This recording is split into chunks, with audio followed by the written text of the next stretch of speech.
Welcome to toppers club IAS academy. मैं मुकेश। आज discuss करूंगा सॉइल मैकेनिक्स का अपना अगला चैप्टर परमेबिलिटी ऑफ सॉइल।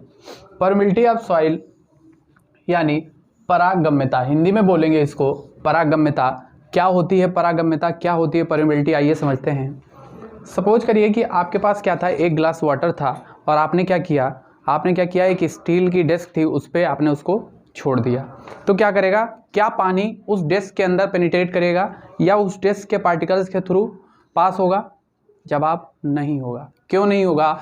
क्योंकि जो स्टील है उसके जो कण हैं उनके बीच में क्या नहीं है, पोर्स नहीं है, यानी जो उसका पार्टिकल्स हैं उनके बीच में कोई वॉइड्स नहीं हैं। इस वजह से पानी वहाँ पे फ्लो नहीं करेगा। और अगर वही पानी आप लीजिए और एक सॉइल है, एक क्या है, सॉइल है, सॉइल के ऊपर अगर उस पानी को आप पलट देते हैं तो क्या होगा, जो पानी है वो आपकी सॉइल के थ्रू रिस कर क्या करेगा, बह जाएगा या फिर उसके अंदर पेनिट्रेट कर जाएगा। ठीक है, तो यही जो प्रॉपर्टी होती है जिसकी वजह से क्या आपकी कोई सॉइल क्या करे, पानी को अपने अंदर से बहने दे, तो वही क्या कहलाएगी, परमिएबिलिटी कहलाएगी। टेक्निकली अगर देखें तो परमिएबिलिटी क्या होगी, तो परमिएबिलिटी हमारी होगी द प्रॉपर्टी यहाँ पे लिखते हैं, आइए, the property by which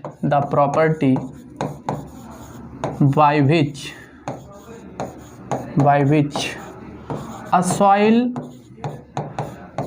passes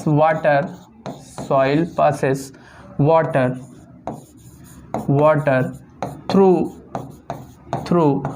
its pores is called as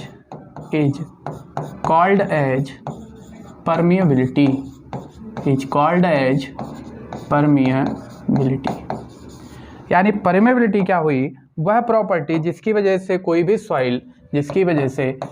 soil क्या करती है, वाटर को अलाउ करती है इसके अंदर से पास होने के लिए, क्या कहलाएगी, परमेबिलिटी कहलाएगी। ठीक है, अगर हिंदी में अगर इसको देखना चाहें तो क्या हो जाएगा, परागम्यता पदार्थ का वह गुण है, क्या, परागम्यता पदार्थ का वह गुण है जिसकी वजह से क्या, जिसके कारण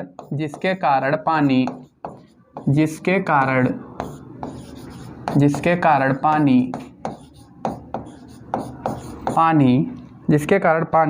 मृदा के रंध्रों से होकर प्रवाह करे, जिसके कारण पानी मृदा यानी सॉइल के जो पोर्स हैं, जो उसके रंध्र हैं, रंध्रों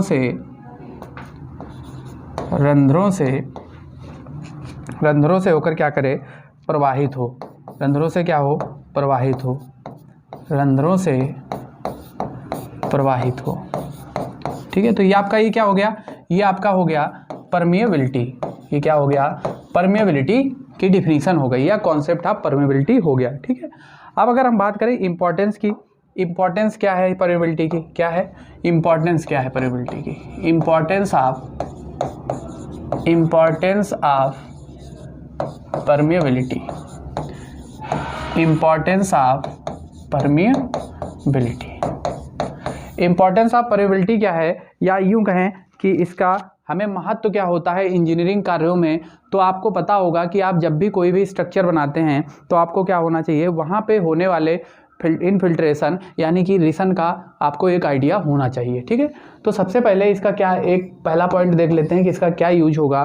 तो इसका यूज कहाँ पे होगा, सबसे पहले अगर आप कोई डैम बना रहे हैं, क्या बना रहे हैं, डैम बना रहे हैं, ठीक है, कोई बांध बना रहे हैं, तो वहाँ पे जो जल होगा यानी वाटर होगा, उसका जो इनफिल्ट्रेशन हो रहा होगा, जो रिसन हो रहा होगा, उसकी क्वांटिटी का पता लगाने में आप किसकी हेल्प लेंगे, परमिएबिलिटी की मदद लेंगे। तो पहला आपका हो जाएगा डैम्स में रिसने वाले जल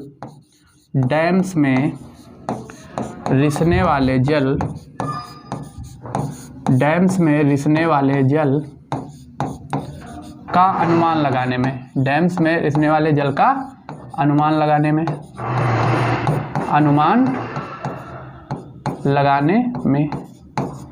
एक आपका ये हो गया। दूसरा, अगर आपका इसका कोई एडवांटेज देखना हो, इंपॉर्टेंस देखनी हो, तो क्या, डैम्स में पाइपिंग और अपलिफ्ट को कंट्रोल करने में, दूसरा आपका इसका इंपॉर्टेंस क्या है, पाइपिंग और अपलिफ्ट को कंट्रोल करने में।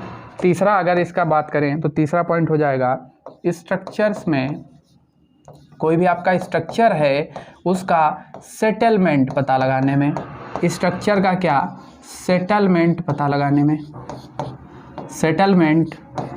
लगाने में, कोई भी स्ट्रक्चर आपका कितना सेटल करेगा उसके लिए, यह पता करने के लिए आपको परमेबिलिटी का ज्ञान होना चाहिए। अगला, जो आपकी नहरें हैं, कैनाल्स हैं, क्या हैं, कैनाल्स हैं, उनमें कितनी सीपेज हो रही है, कैनाल सीपेज का पता लगाने में, कैनाल सीपेज का पता लगाने में। ठीक है, तो ये आपके क्या हो गए, ये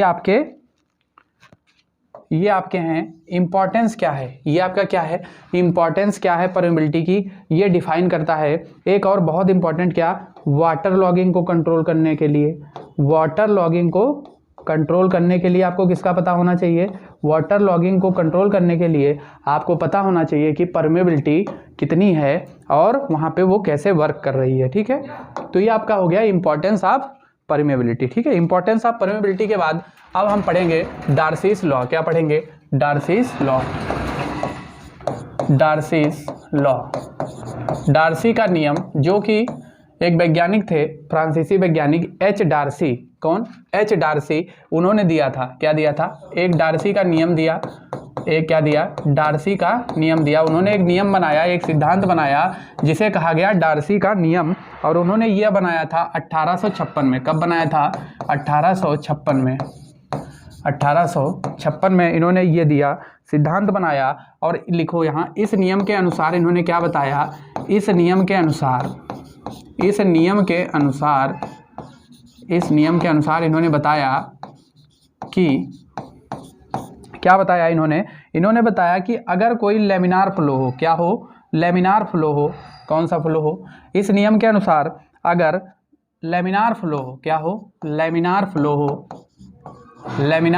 हो, तो क्या होगा, तो जो आपका जल बह रहा है, क्या बह रहा है, वाटर बह रहा है, अगर लेमिनार फ्लो हो, यानी इन लेमिनार फ्लो वाटर जो भी आपका जल बह रहा है उसकी जो गति होगी, वाटर फ्लोइंग वेलोसिटी, यानी जो भी आपके जल प्रवाह की क्या है, वेग है, वह किसके प्रोपोर्शनल होगा, वो डायरेक्टली प्रोपोर्शनल होगा आपका हाइड्रोलिक ग्रेडियंट के, किसके, हाइड्रोलिक ग्रेडियंट के। यानी इन्होंने बताया कि अगर आपका लेमिनार प्रवाह हो रहा हो, स्तरीय प्रवाह हो, लेमिनार प्रवाह का मतलब कि जो भी उसके पार्टिकल्स हैं वो एक दूसरे को इंटरफेयर नहीं कर रहे हैं, एक समान गति से और एक समान दिशा में ट्रेवल कर रहे हैं, तो वो आप उस तरीके का जो आपका फ्लो होता है वो आपका लेमिनार फ्लो होता है। ठीक है, तो उन्होंने कहा डार्सी ने कि अगर आपका लेमिनार फ्लो हो तो आपका वहाँ पे क्या होगा, तो वहाँ पे ये होगा कि जो वेलोसिटी आप फ्लो होगी वो डायरेक्टली प्रोपोर्शनल होगी हाइड्रोलिक ग्रेडियंट के, किसके, हाइड्रोलिक ग्रेडियंट के डायरेक्टली प्रोपोर्शनल होगी। अगर मैथमेटिकली इसको लिखना चाहें तो क्या हो जाएगा, अगर मैथमेटिकली इसको लिखना चाहें तो हो जाएगा वेलोसिटी, क्या हो जाएगा, वेलोसिटी डायरेक्टली प्रोपोर्शनल किसके हो जाएगी, अगर मैथमेटिकली इसको लिखना चाहें तो वेलोसिटी जो है वो डायरेक्टली प्रोपोर्शनल किसके हो जाएगी, वेलोसिटी आपकी हो जाएगी डायरेक्टली प्रोपोर्शनल टू आई, जहाँ v क्या है, वेलोसिटी है, और i क्या है, हाइड्रोलिक ग्रेडियंट है। v क्या है, वेलोसिटी है, और i क्या है, हाइड्रोलिक ग्रेडियंट है। ठीक है, तो अगर यहाँ से आप ये प्रोपोर्शनलिटी का निशान हटाएं तो क्या आ जाएगा, v इक्वल टू हो जाएगा के आई, v इक्वल टू क्या हो जाएगा, के आई। ठीक है, v इक्वल टू हो गया के आई, जहाँ k क्या है, ये आपका प्रोपोर्शनलिटी कांस्टेंट है, क्या है, प्रोपोर्शनलिटी कांस्टेंट। ठीक है, प्रोपोर्शनलिटी कांस्टेंट है ये, और यही आपका क्या है, परमेबिलिटी है, इसी को आप क्या बोलेंगे, परमेबिलिटी, कोफिशिएंट ऑफ परमेबिलिटी। और आई क्या है, यहाँ आई है हाइड्रोलिक ग्रेडियंट, आई क्या है आपका, हाइड्रोलिक ग्रेडियंट, और v है आपका velocity of flow, velocity of flow. ठीक है, ये आपकी हो गई वेलोसिटी ऑफ फ्लो। ठीक है, अब अगर यहीं से हम क्या करें, इस इक्वेशन में a से दोनों साइड में मल्टीप्लाई कर दें, क्या कर दें, multiply both side, multiply both sides. अगर इसकी दोनों साइड्स में मल्टीप्लाई कर दें both side by capital A, area से अगर दोनों साइड में मल्टीप्लाई कर दें तो ये क्या बन जाएगा, तो ये बन जाएगा, क्या बन जाएगा, v इंटू मल्टीप्लाई कर दिया a से, बराबर में क्या हो जाएगा k इंटू आई और इंटू a, ये हो गया। ठीक है, अब यहाँ से अगर क्या देखें हम, हमें पता है कि v इंटू ए क्या होता है, हमें पता है कि v इंटू ए आपका होता है q। ठीक है, ये क्या होता है q, ये कहाँ से आता है, कॉन्टिन्यूटी इक्वेशन से। a क्या है, एरिया, b वेलोसिटी, और q क्या है, डिस्चार्ज। डिस्चार्ज इक्वल टू होता है एरिया इंटू वेलोसिटी। तो यहाँ v a की जगह पे क्या हम रख सकते हैं, q लिख सकते हैं, इक्वल टू क्या हो जाएगा, k i a, equal to क्या हो गया, k i a हो गया। ठीक है, ये आपका क्या हो गया, b इक्वल टू हो गया, q इक्वल टू हो गया, सॉरी के आई ए, और q इक्वल टू के आई ए अगर हो गया तो यहाँ पे हम क्या और क्या इसको और सिंप्लीफाई कर लीजिए, तो q इक्वल टू k, और I क्या है, हाइड्रोलिक ग्रेडियंट है। हाइड्रोलिक ग्रेडियंट क्या होता है, हाइड्रोलिक ग्रेडियंट क्या होता है, हाइड्रोलिक ग्रेडियंट होता है हेड लॉस अपॉन लेंथ। तो ये हो गया h अपॉन एल, I की जगह पे क्या हो गया h अपॉन एल, और ये क्या हो गया a, इंटू में क्या हो गया a। यही आपका क्या हो गया, ये आपका डेरिवेशन आ गया किसका, डिस्चार्ज का। ये किसका आ गया, डिस्चार्ज का। और यही आपका क्या है, डार्सी लॉ का जो निचोड़ आता है वो है। ठीक है, यहाँ पे Q क्या है, Q है आपका डिस्चार्ज, जहाँ लिख लीजिए, जहाँ Q क्या है, जहाँ Q क्या है, डिस्चार्ज है, हिंदी में बोलेंगे तो निस्दन है। डिस्चार्ज है किसमें है, सेंटीमीटर क्यूब में है। डिस्चार्ज किसमें है, सेंटीमीटर क्यूब में। फिर क्या है, K है, K आपका क्या है, परमिएबिलिटी है, परमिएबिलिटी है। और इसकी यूनिट क्या होगी, इसकी यूनिट होगी सेंटीमीटर पर सेकेंड या फिर metre per day, metre per day. ठीक है, और H क्या है, H क्या है, H है आपका हेड लॉस। H क्या है, हेड लॉस है, हेड लॉस। और अगर I पूछे, I क्या है, हाइड्रोलिक ग्रेडियंट है। I क्या है, हाइड्रोलिक ग्रेडियंट है, हाइड्रोलिक ग्रेडियंट है। L क्या है, L है आपका लेंथ ऑफ सैंपल। L क्या है, लेंथ ऑफ सैंपल। L आपका यहाँ हो गया लेंथ ऑफ सैंपल। और A आपका क्या है, A आपका हो गया एरिया ऑफ सैंपल। A क्या है, एरिया ऑफ सैंपल। ये आपका हो गया, ये आपका क्या हो गया, ये आपका हो गया डार्सी लॉ। ठीक है, ये आपका हो गया डार्सी लॉ। यहाँ पे हमने बात कर ली डार्सी लॉ की। अब हम बात करेंगे कोफिशिएंट ऑफ परमिएबिलिटी। किसकी बात करेंगे, कोफिशिएंट ऑफ परमिएबिलिटी की। ठीक है, तो इसको यहाँ से क्या करते हैं, आगे चलते हैं और देखते हैं। तो हम लोग पढ़ रहे हैं coefficient of permeability. Coefficient of permeability क्या होता है, आपका unit hydraulic gradient per unit area से यूनिट टाइम में, इकाई हाइड्रोलिक ग्रेडियंट पर इकाई एरिया से इकाई समय में बहने वाले जल की मात्रा, इकाई समय में बहने वाली जल की मात्रा क्या कहलाएगी, कोफिशिएंट ऑफ परमिएबिलिटी या फिर परागम्यता गुणांक कहलाएगी। तो आइए इसको लिख लेते हैं। क्या लिखेंगे कि coefficient of permeability. Coefficient of permeability क्या होता है, कोफिशिएंट ऑफ परमिएबिलिटी आपका वह वाटर होता है, परमिएबिलिटी क्या होता है, वह वाटर होता है जो कि, वह वाटर होता है, वह पानी होता है या वह पानी की मात्रा होती है, वह पानी की मात्रा होती है जो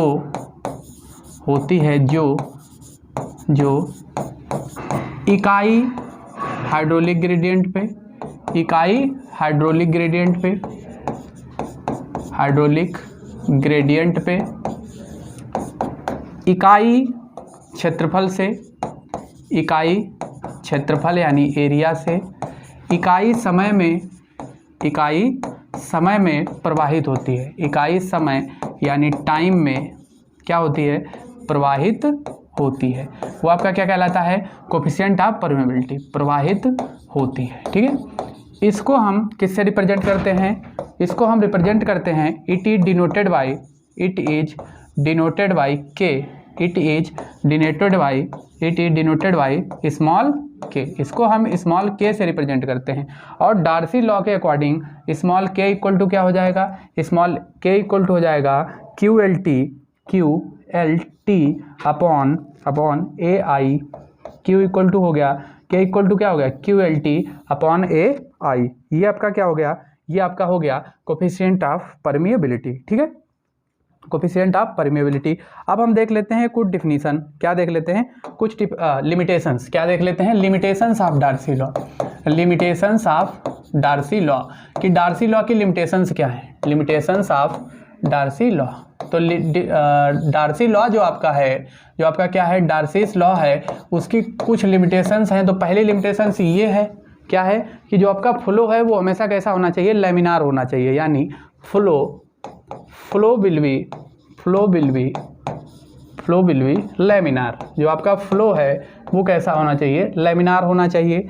दूसरा आपका ये है, दूसरा आपका लिमिटेशंस क्या है? दूसरा लिमिटेशंस आपका यह है कि तो दूसरा जो इसका लिमिटेशन होता है वो लिमिटेशन क्या है? दूसरा लिमिटेशन है कि जो आपका सॉइल है वो कैसी होनी चाहिए? सैचुरेटेड होनी चाहिए। सॉइल कैसी होनी चाहिए? सॉइल शुड बी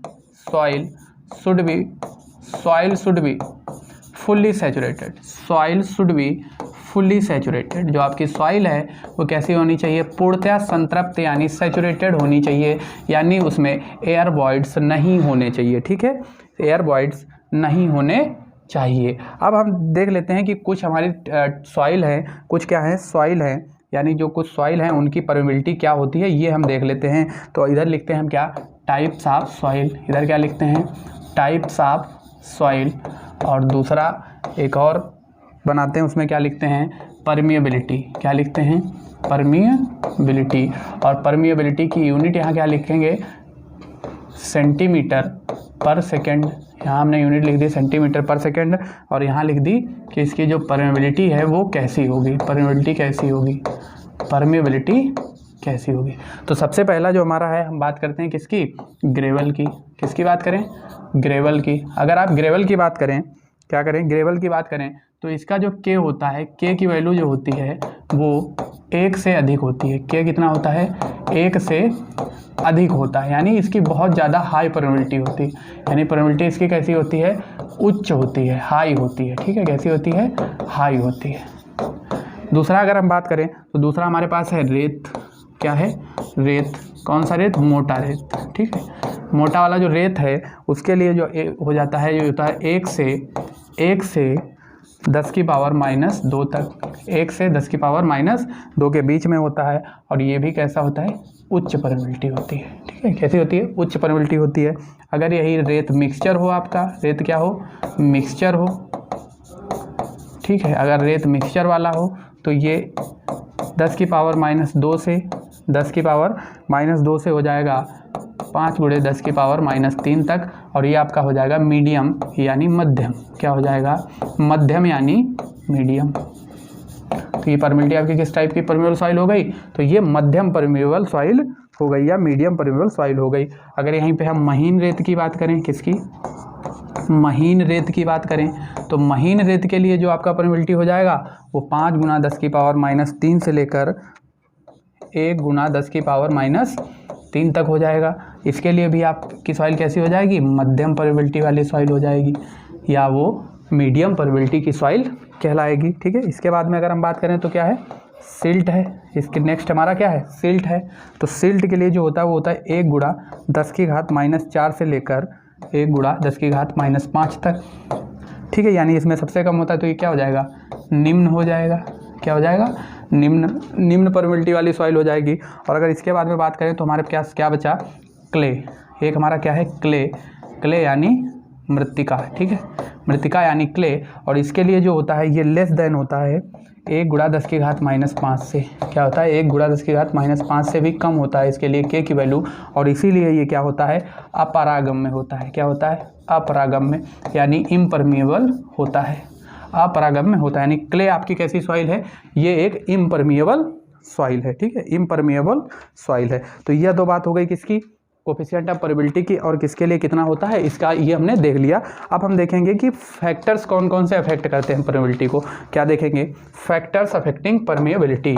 तो आइए हेडिंग लगाते हैं, क्या, फैक्टर्स अफेक्टिंग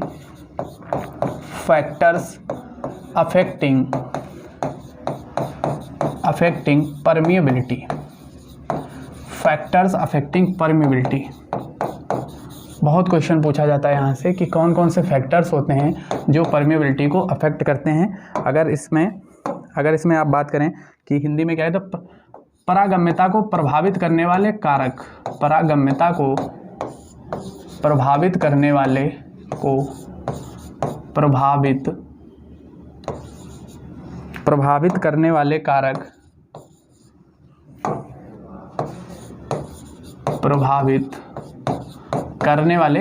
कारक, कौन कौन से फैक्टर्स जो होते हैं वो आपको परमेबिलिटी को क्या करते हैं, अफेक्ट करते हैं, वो हम देख लेते हैं। तो सबसे पहला क्या होता है, सबसे पहला होता है हमारा टाइप ऑफ सॉइल। क्या होता है, टाइप ऑफ सॉइल।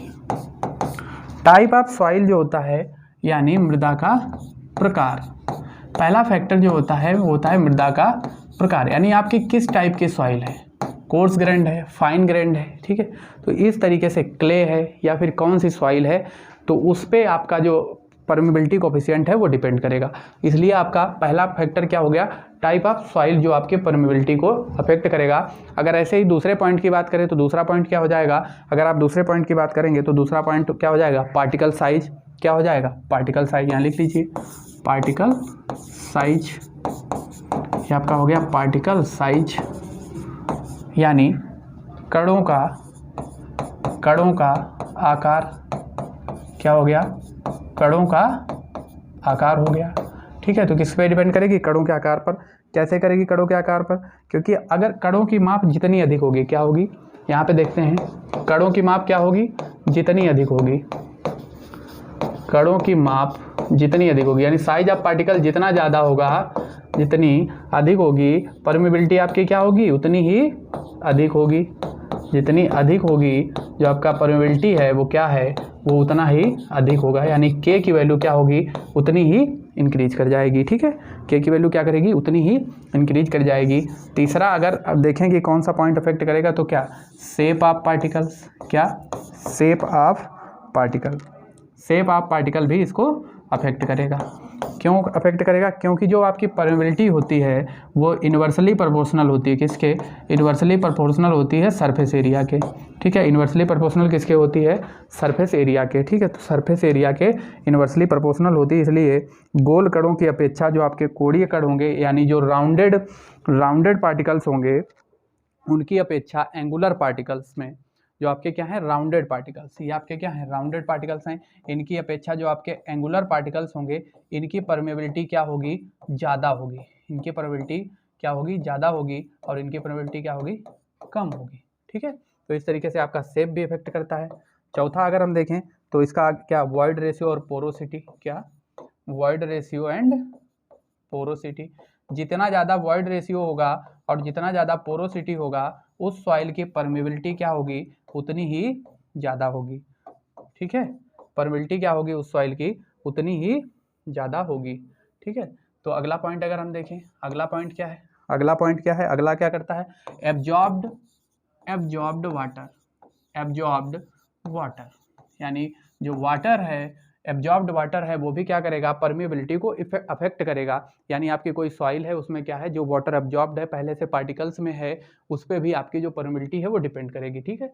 अगला अगर देखें कि अगला फैक्टर्स क्या होगा, तो अगला फैक्टर जो है वो है जल के गुण, प्रॉपर्टीज ऑफ वाटर। क्या, प्रॉपर्टीज ऑफ वाटर। अब कैसे प्रॉपर्टीज ऑफ वाटर, मान लेते हैं कि हमारा कोई वाटर है जिसकी विस्कोसिटी क्या है, कुछ भी है, जो है विस्कोसिटी है वो ज़्यादा है, ठीक है, विस्कोसिटी क्या है, ज़्यादा है, और अगर टेम्परेचर हमने बढ़ा दिया तो क्या होगा, विस्कोसिटी कम हो जाएगी, ठीक है। तो जितनी ज़्यादा विस्कोसिटी कम हो जाएगी, उतना ज़्यादा उस सॉइल की परमेबिलिटी इंक्रीज हो जाएगी, ठीक। विस्कोसिटी का कम होना का मतलब क्या है कि जो आपका वाटर है वो कैसा हो जाएगा, पतला हो जाएगा, यानी वो फ्लो ज़्यादा आसानी से कर लेगा, ठीक है, ज़्यादा आसानी से कर लेगा। तो ये हो गया प्रॉपर्टीज ऑफ वाटर में। सातवां अगर हम बात करें तो डिग्री ऑफ सैचुरेशन। क्या, डिग्री ऑफ सैचुरेशन, कि उसके सैचुरेशन कैसे किया गया है, सैचुरेशन अच्छे से है या नहीं है, ये भी आपको कोफिशिएंट ऑफ परमेबिलिटी के लिए डिपेंड करेगा, ठीक है, अफेक्ट करेगा परमेबिलिटी को। और सॉइल स्ट्रक्चर, जो आपका सॉइल है उसकी संरचना कैसी है, सॉइल स्ट्रक्चर यानी सॉइल की संरचना, मृदा की संरचना। और organic impurity, organic impurity, organic impurities भी आपको अफेक्ट करेंगी, किसको, परमेबिलिटी को।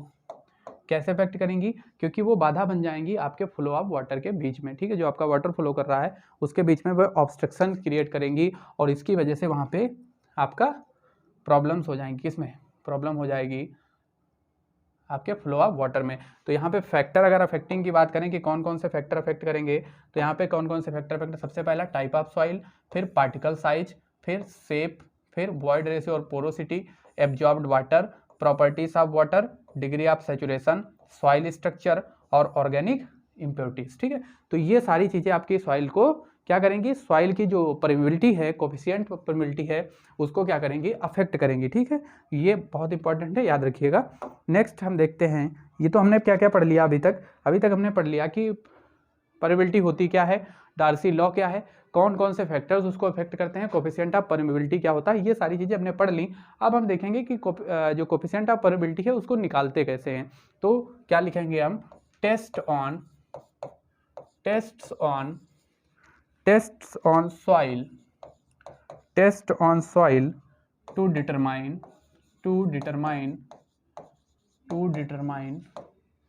कोफिशिएंट ऑफ परमेबिलिटी, या इसी को कहें कि methods of measurement of coefficient of permeability, ठीक है, कोफिशिएंट ऑफ परमिएबिलिटी। तो पहला जो इसमें मेथड होता है वो आपका क्या होता है, पहला जो मेथड होता है वो होते हैं laboratory test.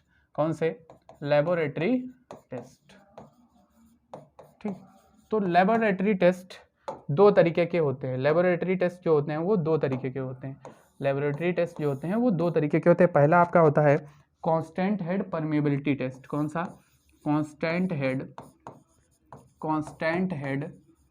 Permeability test, constant head permeability test.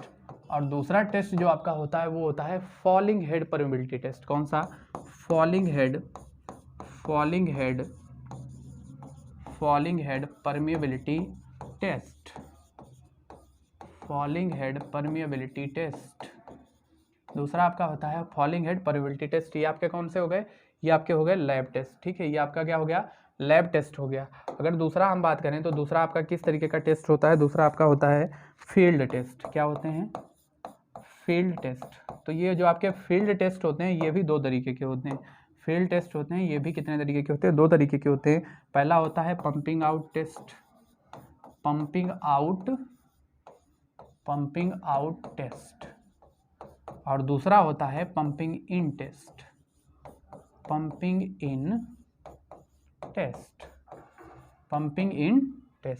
ठीक है। तो ये क्या हो गए, ये आपके टेस्ट हो गए, कौन कौन से, लेबोरेटरी टेस्ट और फील्ड टेस्ट। तीसरे तरीके के जो टेस्ट होते हैं, क्या जो मेथड होते हैं वो होते हैं इनडायरेक्ट टेस्ट। क्या, इनडायरेक्ट टेस्ट। इनडायरेक्ट टेस्ट जो आपके होते हैं ये तीन तरीके के होते हैं। इनडायरेक्ट टेस्ट कितने तरीके के होते हैं, तीन तरीके के होते हैं। कौन कौन से, पहला आपका होता है, पहला क्या होता है, कंप्यूटेशन फ्रॉम ग्रेन साइज। किससे, कंप्यूटेशन फ्रॉम ग्रेन साइज, यानी ग्रेन साइज की मदद से, कंप्यूटेशन फ्रॉम ग्रेन साइज की मदद से आप परमेबिलिटी निकाल लेते हैं, ठीक है। तो ये आपका कौन सा मेथड हो जाता है, ये इनडायरेक्ट मेथड हो जाता है। दूसरा आपका हो जाता है horizontal capillary test, horizontal capillary test. ये भी आपका कौन सा मेथड है, ये इनडायरेक्ट मेथड है, हॉरिजॉन्टल कैपिलरी टेस्ट, ठीक है। तीसरा आपका जो हो जाएगा वो हो जाएगा consolidated test data, consolidated test data, ठीक है। ये आपका हो गया कंसोलिडेटेड टेस्ट डाटा। ये आपके कौन कौन से मेथड हो गए, ये आपके तीन मेथड हो गए। कौन से तीन मेथड, बेसिकली लेबोरेटरी टेस्ट, पहला क्या हो गया लेबोरेटरी टेस्ट हो गया, दूसरा हो गया आपका फील्ड टेस्ट और तीसरा हो गया इनडायरेक्ट टेस्ट।